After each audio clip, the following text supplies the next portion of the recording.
Bismillahirrahmanirrahim. Assalamualaikum warahmatullahi wabarakatuh. Alhamdulillahi rabbil alamin. Wassalatu wassalamu ala nabiyyina Muhammadin wa ala alihi wa ashabihi ajma'in. Amma ba'd. Pemirsa dimanapun Anda berada, bulan suci Ramadan juga disebut dengan Syahrul Quran, yaitu bulannya Al-Quran.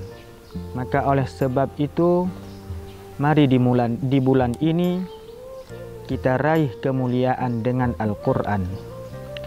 Dalam sebuah hadis, Nabi SAW bersabda, Innallaha yarfa'u bihadzal kitabi aqwaman wa yada'u bihi akharin. Rawahu Muslim. Sesungguhnya Allah akan mengangkat derajat beberapa orang, beberapa kaum dengan Al-Quran ini, dan juga menghinakan derajat beberapa kaum dengan Al-Quran ini. Pemirsa dimanapun Anda berada, sebuah kisah. Sayyidina Umar bin Khattab radhiyallahu anhu pernah menugaskan Nafi' bin Abdul Haris untuk mengurus kota Mekah. Lalu Umar bertanya kepada Nafi', siapa yang engkau tunjuk untuk mengurus penduduk yang ada di Al-Wadi? Lalu Nafi' berkata, yaitu Ibnu Abza.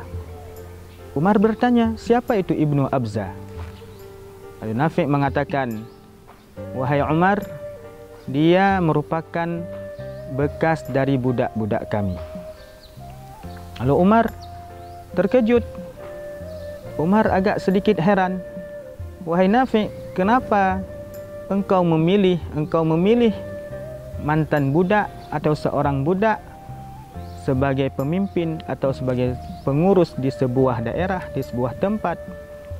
Lalu Nafi' mengatakan, wahai Umar, dia orang yang paham dengan Al-Quran dan juga paham tentang ilmu mawaris. Lalu Umar radhiyallahu anhu membacakan hadis. Sesungguhnya Nabi kalian bersabda, Nabi kalian mengatakan, Innallaha yarfa'u bihadzal kitabi aqwaman wa yada'u bihi akharin. Pemirsa yang dimuliakan oleh Allah Subhanahu wa taala, kita lihat sahabat seorang yang mantan budak tetapi mulia dikarenakan Al-Quran. Allah Subhanahu wa taala menugaskan malaikat Jibril untuk menurunkan Al-Quran kepada Nabi kita Muhammad sallallahu alaihi wasallam, sehingga malaikat Jibril menjadi malaikat yang sangat mulia dibandingkan dengan malaikat-malaikat yang lain. Dan Nabi kita Muhammad sallallahu alaihi wasallam merupakan makhluk manusia, nabi yang sangat mulia dibandingkan dengan manusia-manusia yang lain. Lalu kita umat Nabi Muhammad sallallahu alaihi wasallam, umat Islam, menjadi umat yang sangat mulia dikarenakan kitab suci kita adalah Al-Quran. Pemirsa yang dimuliakan oleh Allah Subhanahu wa taala, apalah arti sebuah pelepah kurma?